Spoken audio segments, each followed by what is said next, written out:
Joining me now from inside the Beltway is Republican Congressman from Georgia, Tom Price. Congressman, are we supposed to seat our peas? Is that the deal now?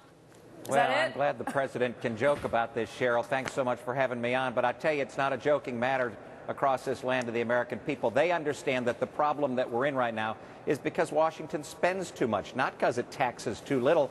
And so the solution to getting out of the challenges that we've got right now is to decrease spending. And that's the message that we keep sending to the president. We've got to decrease spending coming out of Washington so that the private sector can be freed up and actually create the jobs that need to be created out there. You know, Congressman, you were elected, in particular, on your platform about fiscal responsibility. Your constituents in Georgia are very specific about what they want you to do. What are they telling you now? What are you hearing when you are home? Are they telling you now, okay, Congressman Price, if you need to make a deal, maybe raise taxes on those making $250 and above, maybe that's okay? What are they saying to you?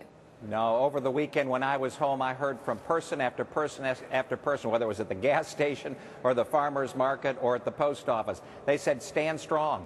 Don't cave into this. They know that raising taxes at this point doesn't create a single job in this country. We've got to decrease the spending at the national level. We've got to put a cap on spending and do something that changes the fundamental structure of Washington so that we don't find ourselves in this boat again. This is an interminable problem that we've had here in Washington, and we need to turn it around in a way that fundamentally reforms the system. This is the opportunity and the excitement that we have right now. Congressman, it's clear that everyone gets the big picture. It's big, bad, wealthy people don't want to pay their taxes, and other people won't be able to eat. So when you get away from the bigger picture, what is your sense that your colleagues in Congress really understand at a business 101 or 102 level the issues they're really being asked to opine on right now? Because my sense of it is that there's a big disconnect between the actual facts on the ground and the big demagoguery story.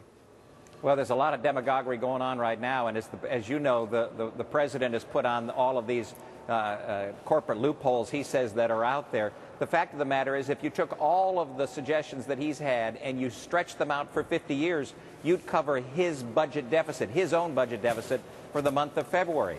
Now, that's not the kind of reform that we need. What we need is structural reform, like a balanced budget amendment, like a spending cap, so that Washington has to live like the families across this country and the businesses across this country, and that is within their means. Those are the kind of fundamental reforms that we're talking about. They're positive things that we could do to get this economy rolling again so that we can create the jobs that must be created and haven't been under this administration.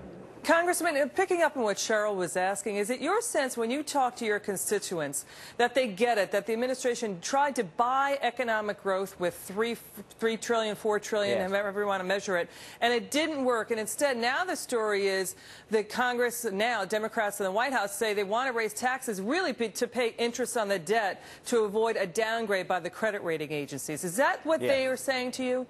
Yeah, they clearly understand. They were opposed, my constituents and I opposed the crazy stimulus bill that was passed. Remember, we were told that if we passed that as a country, we wouldn't see unemployment rise above 8%. In fact, we're now 29 months into unemployment above 8% and job creation out there that is really paltry.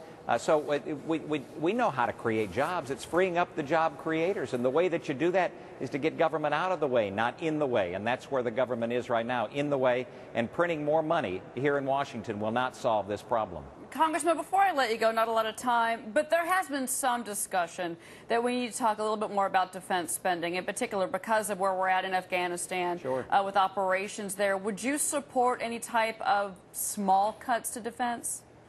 Well, in fact, we have. The way that I think we save in defense is to streamline the procurement process.